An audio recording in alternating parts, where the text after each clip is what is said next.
is about Frog and Toad, so we'll see what happens.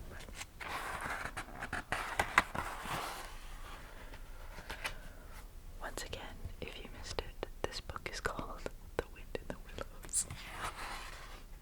Oh, I'm obsessed.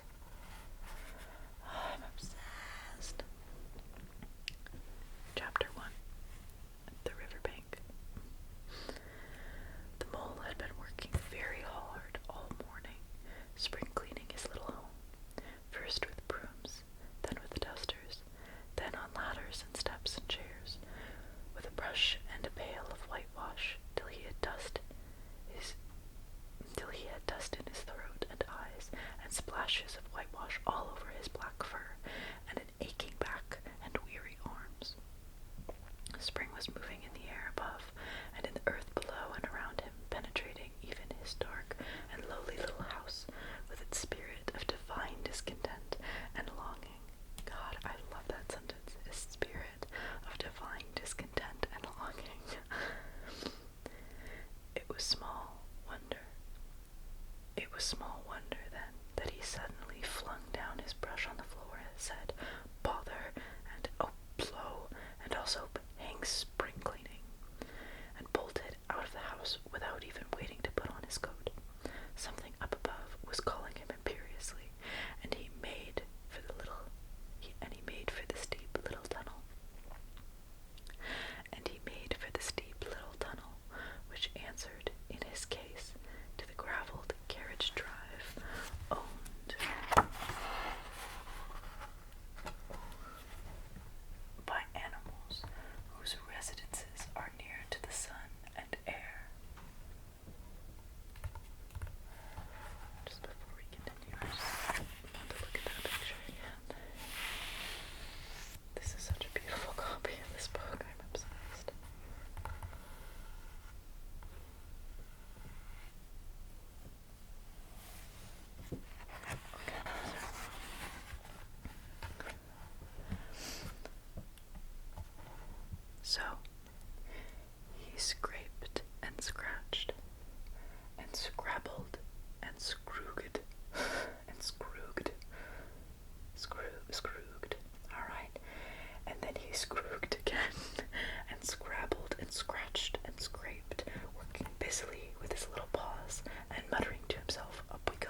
was onion sauce," he remarked cheeringly, and was gone before they could think of a thoroughly satisfactory reply.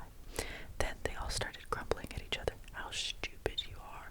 Why didn't you tell him? Well, why didn't you say you might have reminded him?" and so on, in the usual way. But of course, it was then much too late, as is always the case. It all seemed too good to be true.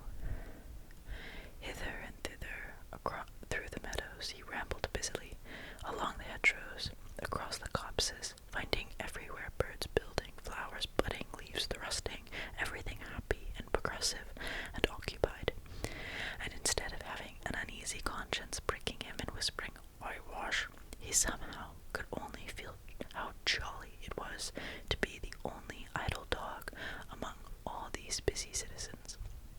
After all, the best part of a holiday is perhaps not so much to be resting yourself as to see all the other fellows busy working.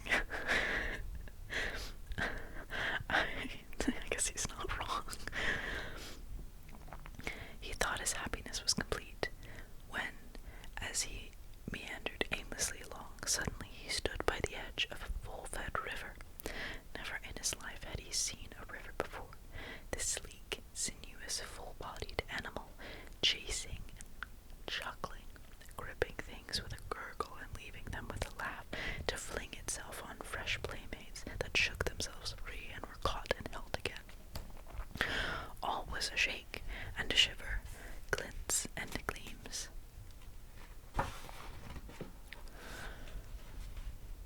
And sparkles, rustle and swirl, chatter and bubble. The mole was bewitched, entranced, fascinated. By the side of the river, he trotted, as one trots, when very small, by the side of a man who holds one spellbound by exciting stories, and when tired at last he sat on the bank, while the river still chattered on to him, a babbling procession of the best stories in the world, sent from the heart of the earth to be told, at last, to the insatiable sea.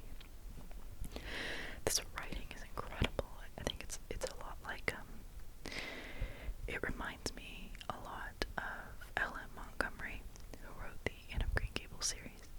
She has a really wonderful way of personifying nature and really bringing it to life. This feels very, very similar, except even taking a step further and like it being rooted even more in magical elements. And so I'm absolutely insatiable now. As he sat on the grass and looked across the river, a dark hole in the bank opposite, just above the water's edge, caught his eye, and dreamily he fell to considering what a nice, snug dwelling place it would make for an animal with few wants and fond of a bijou riverside residence, above flood level and remote from noise and dust. As he gazed, something bright and small seemed to twinkle down in the heart of it, vanished, then twinkle once more like a tiny star. But it could hardly be a star in such an unlikely situation, and it was too glittering and small for a glowworm. Then, as he looked, it winked at him, and so declared itself to be an eye, and a small face began gradually to grow up round it, like a frame round a picture. A brown little face with whiskers, a grave, round face with the same twinkle in its eye that had first attracted his notice. Small, neat ears and thick, silky hair. It was the water rat. Then the two animals stood and regarded each other cautiously. "Hello, Mole," said the water rat. "Hello, rat," said the mole. "Would you like to come over?" inquired the rat presently. "Oh, it's all very well to talk," said the mole rather pettishly. He being new to a river and riverside life and its ways. The rat said nothing, but stooped and unfastened a rope and hauled on it, then lightly stepped into a little boat, which the mole had not observed. It was painted blue outside and white within, and was just the size for two animals, and the mole's whole heart went out to it at once, even though he did not yet fully understand its uses. The rat sculled smartly across and made fast. Then he held up his forepaw,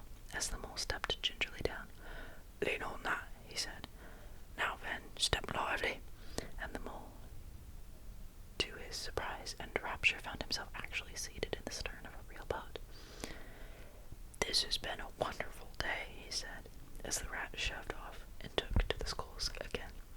"Do you know, I've never been in a boat before. I'm having a very difficult time with the voices. I did not realize what I was getting into. Do you know, I've never been in a boat before in all my life." "What?" cried the rat, open-mouthed. "Never been in a... You never... Well, what have you been doing then?" "Is it so nice as all that?" asked the mole shyly, though he was quite prepared to believe it, as he leant back in his seat and surveyed the cushions, the oars, the rowlocks, and all the fascinating fittings, and felt the boat sway lightly under him. "Nice. It's the only thing." Let me do that again. My voice and dialects coach would kill me. Hang on. "Nice. It's the only thing." Oh, Jesus Christ. Nice. It's the only thing," said the rat. I'm overthinking this now. "Nice. It's the only thing," said the water rat solemnly, as he leant forward for a stroke. "Believe me, my young friend, there is nothing, absolutely nothing, half so much worth doing as simply messing about in boats. Simply messing," he went on dreamily. "Messing about in boats. Look ahead, rat," cried the mole suddenly. It was too late. The boat struck the bank full tilt. The dreamer, the joyous oarsman, lay on his back at the bottom of his boat, his heels in the air. "About in boats, with boats," the rat went on, composedly, picking himself up with a pleasant laugh. "In or out of 'em, it doesn't matter. Nothing seems really to matter. That's the charm of it. Whether you get away or whether you don't, whether you arrive at your destination or whether you reach somewhere else, or whether you never get anywhere at all. You're always busy and you never do anything in particular. And when you've done it, there's always something else to do, and you can do it if you like, but you'd much better not. Look here, if you've really nothing else on hand this morning, supposing we drop down the river together and have a long day of it." The mole waggled his toes from sheer happiness, spread his chest with a sigh of full contentment, and leaned back blissfully into the soft cushions. "What a day I'm having," he said. "Let us start at once." "Hold on a minute then," said the rat. He looked at the painter through a ring in his landing stage, climbed up into his hole above, and after a short interval reappeared staggering under a fat wicker luncheon basket. "Shove that under your feet," he observed to the mole as he passed it down into the bow. Then he untied the painter and took the sculls again. "What's inside it?" asked the mole, wriggling with curiosity. "There's cold chicken inside it," replied the rat briefly. Cold tongue, cold ham, cold beef, cold..."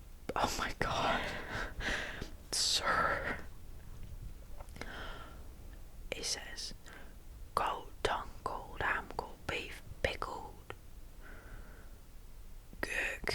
gherkin salad, French rolls, sandwich, buttered meat, ginger beer, lemon, soda water." Oh my God. Here, I'm just gonna say this regularly and you need to tell me what this is. Cold tongue, cold ham, cold beef, pickled gherkin salad, French rolls, cress sandwiches, potted meat, ginger beer, lemonade, soda water. Oh wow. Shall we try it one more time, Nat? Cold tongue, cold ham, cold beef, pickled gherkin salad, French rolls, cress sandwiches, spotted meat, ginger beer, lemonade, soda water. "Oh, stop, cried the mole in ecstasies. "This is too much." "Do you really think so?" inquired the rat seriously. "It's only what I always take on these excursions. And the other animals are always telling me that I'm a mean beast and cut it very fine." The mole never heard a word he was saying, absorbed in the new life he was entering upon, intoxicated with the sparkle, the ripple, the scents and the sounds and the sunlight. He trailed upon the water and dreamed long waking dreams. The water rat, like the good little fellow he was, sculled steadily on and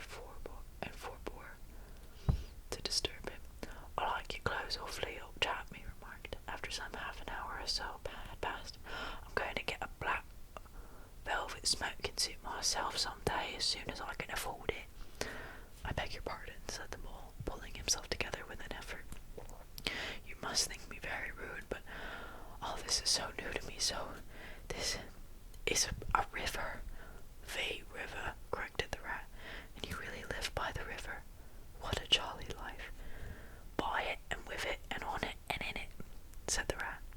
"It's brother and sister to me, and aunts, and company, and food and drink, and naturally washing. It's my world, and I don't want any other. What it hasn't got is not worth having, and what it doesn't know is not worth knowing. Lord, the times we've had together, whether in winter or summer, spring or autumn, it's always got its fun and its excitement. When the floods are on in February and my cellars and basements are brimming with drink, so that's no good to me, and the brown water runs by my best bedroom window, or again, when it all drops away and shows patches of mud that smell like plum cake, and the rushes and weed clog the channels, and I can pot about dry short over most of the bed of it, and find fresh food to eat and things careless people have dropped out of boats. But isn't it a bit dull at times?" the mole ventured to ask. "Just you and the river, and no one else to pass a word with?" "No one else to—" "Well, I mustn't be hard on you," said the rat with forbearance. "You're new to it, and of course you don't know. The bank is so crowded nowadays that many people are moving away altogether. Oh no, it isn't what it used to be at all. Otters, kingfish, Dave chicks, moorings, all of them about all day long, and always want to do something, as if a fellow had no business of his own to attend to." "What lies over there?" asked the mole, waving a paw towards the background of woodland that darkly framed the water meadows on one side of the river. That's just the wild wood," said the rat shortly. "We don't go there very much, we riverbankers." Aren't they very nice people in there?" said the mole a trifle nervously. Well, replied the rat, "let me see. The squirrels are all right, and the rabbit, some of them, but rabbits are a mixed lot. And then there's Badger, of course. He lives right in the heart of it. Wouldn't live anywhere else either if you paid him to do it. Dear old Badger. Nobody interferes with him. You better not," he added significantly. Who should interfere with him?" asked the mole. "Well, of course there are others," explained the rat in a hesitating sort of way. "Weasels and stoats and foxes and so on. They're all right in a way. I'm very good friends with them about the time of day when we meet and all that. But they break out sometimes, there's no denying it, and then, well, you can't really trust them, and that's a fact." The mole knew well that it was quite against animal etiquette to dwell on possible trouble ahead, or even to allude to it, so he dropped the subject. "And beyond the wild wood again," he asked, "where's it all blue and dim?" "Where it's all blue and dim, and no one sees what may be hills, or perhaps they mayn't, and something like the smoke of towns, or is it only cloud drift?" "Beyond the wild wood comes the wild world," said the rat, "and that's something that doesn't matter either to you or me. I've never been there, I'm never going, nor you either, if you've got any sense at all. Don't you refer to it again, please. Now then, here's our backwater at last, where we're going.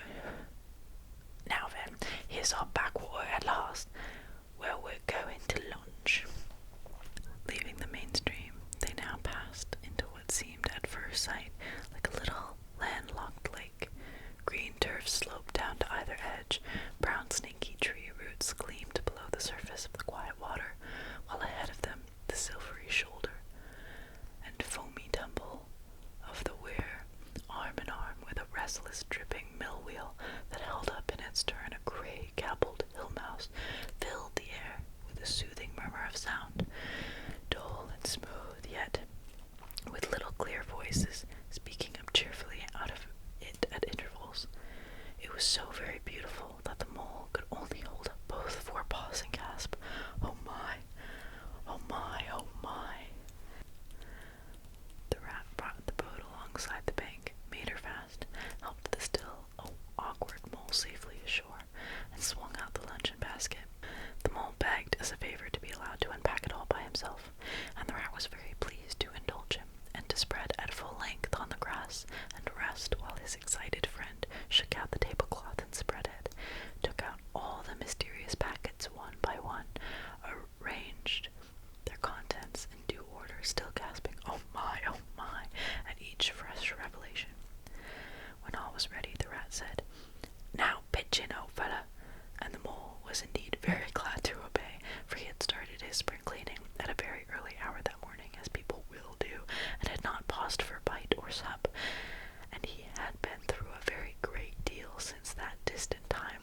seems so many days ago. There's cold chicken inside it, cold tongue, cold ham, cold beef, pickled gherkins, salad, French rolls, cress sandwiches, potted meat, ginger beer, lemonade, soda, water. I love that all of these are drawn out. That's so cute. Love this basket too. Gorgeous. And then there's mole and rat. The water rat seems very sophisticated. Mole seems like he really has just gotten out of spring cleaning. I think I wore those suspenders last spring for cleaning. This is a gorgeous novel. Wow. Alright, let's keep going, shall we? I think we are almost there, my friends. What are you looking at? Said the rat presently, when the edge of their hunger was somewhat dulled, and the mole's eyes were able to wander off the tablecloth a little. I'm looking, said the mole, at a streak of pebbles that I see traveling along the surface of the water. That is a thing that strikes me as funny. Bubbles. Oh, said the rat, and chirped cheerily in an inviting sort of way. Oh, sorry. Bubbles. Oh. A broad, glistening muzzle showed itself above the edge of the bank, and the otter hauled himself out and shook the water from his coat. Oh God, I love otters. Oh God, what's his accent? Same Cockney. Needs to be a little higher, right? Grady beggars, he observed, making for the provender. Grady beggars, he observed, making for the provender. Why didn't you invite me, Ratty? This was an impromptu affair, explained the rat. By the way, my friend, Mr. Mole. Proud, I'm sure, said the otter, and the two animals were friends forthwith. If only that's how friendships worked. I would love nothing more than for my rat friend to introduce me and somebody say proud, I'm sure, and become best friends for life. Yeah, I think we only have a couple pages left, so we'll keep going. Such a rumpus everywhere, continued the otter. All the world seems out on the river today. I came up this backwater to try and get a moment's pace and then stumble upon you fellows. At least, I beg your pardon, I don't exactly mean that, you know. There was a rustle behind them, proceeding from a hedge wherein last year's leaves still clung thick, and a stripy head with high shoulders behind it peered forth on them. Come on, old badger, shouted the rat. The badger trotted forward a pace or two, then grunted, "Humph, company," and turned his back and disappeared from view. That's just the sort of fellow he is, observed the disappointed rat. Simply hates society. Now we shan't see any more of him today. Well, tell us, who's out on the river? Toad's out, for one, replied the otter, in his brand new wager boat. New dogs, new everything. The two animals looked at each other and laughed. Once it was nothing but silence, said the rat. Then he tired of that and took to punting. Nothing would please him but to punt all day and every day, and a nice mess he made of it. Last year it was houseboating, and we all had to go and stay with him in his houseboat and pretend we liked it. He was going to spend the rest of his life in a houseboat. It's all the same, whatever it takes up. He gets tired of it and starts on something fresh. So this is, I guess it's a storybook collection. I was misinformed myself. I'm so sorry. So Toad is here. I guess Toad and Frog are here, but right now we are with these lovely Cockney fellows that I'm desperately trying to keep in order. Such a good fellow too, remarked the otter reflectively, but no stability, especially in a boat. From where they sat, they could get a glimpse of the main stream across the island that separated them, and just then a wager boat flashed into view, the rower a short, stout figure, splashing badly and rolling a good deal, but working his hardest. The rat stood up and hailed him, but Toad, for it was he, shook his head and settled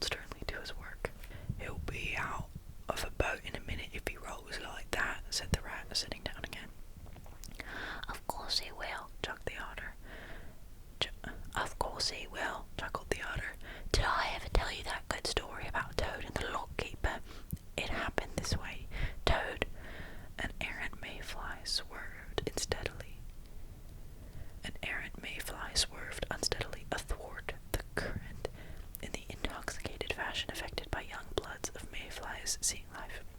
A swirl of water, and a gloop, and the mayfly was visible no more. Neither was the otter.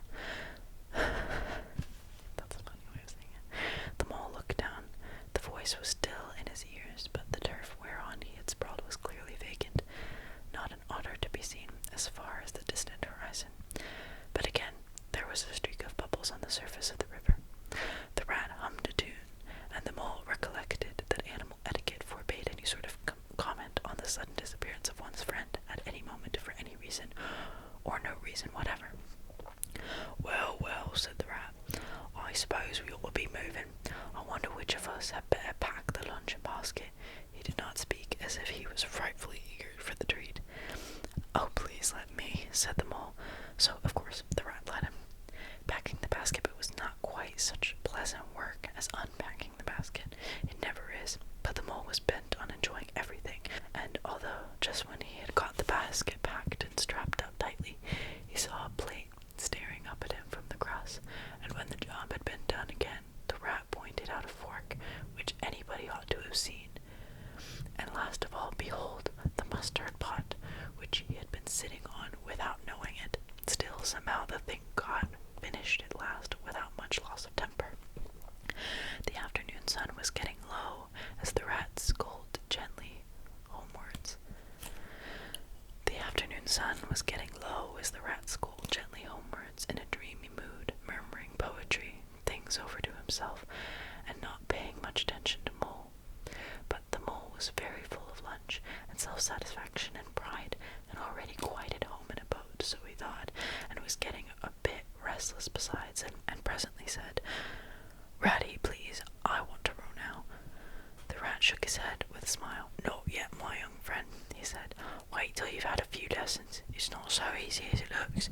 The mole was quiet for a minute or two, but he began to feel more and more jealous of rats sculling so strongly and so easily along, and his pride began to whisper that he could do it every bit as well.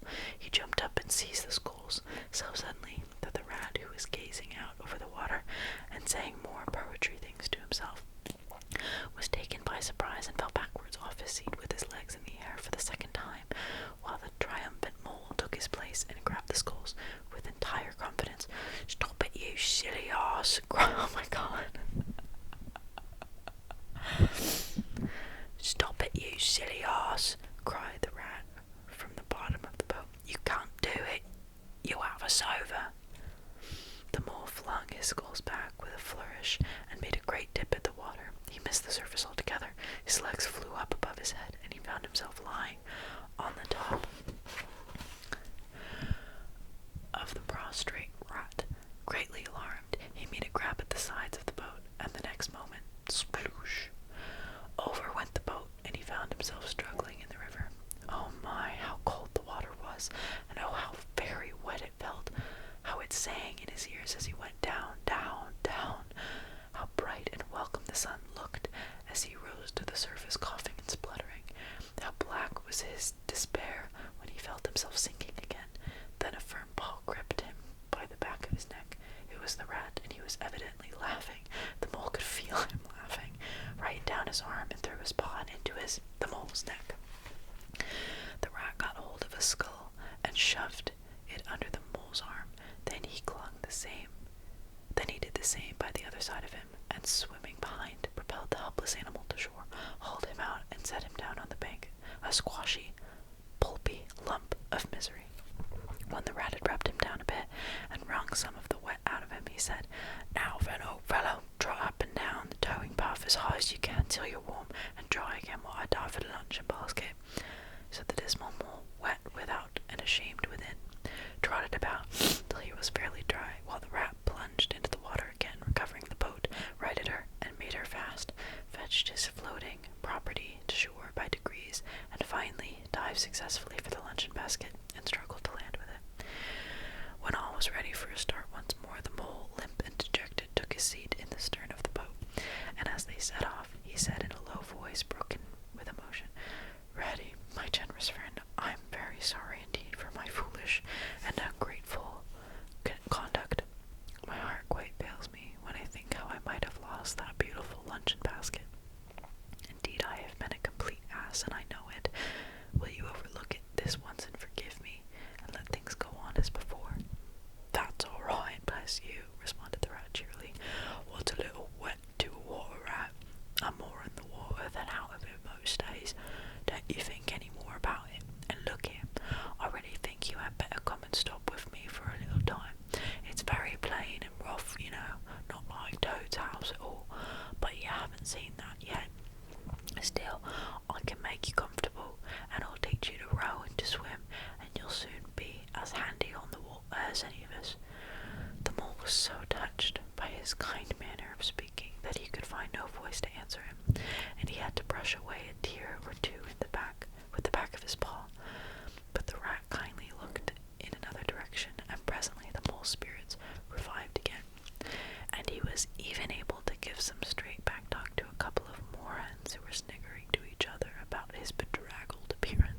were certainly flung, and from steamers, so presumably by them, and about herons, and how particular they were whom they spoke to, and about adventurous down drains, and night fishings with otter, or excursions far afield with badger, supper was a most cheerful meal.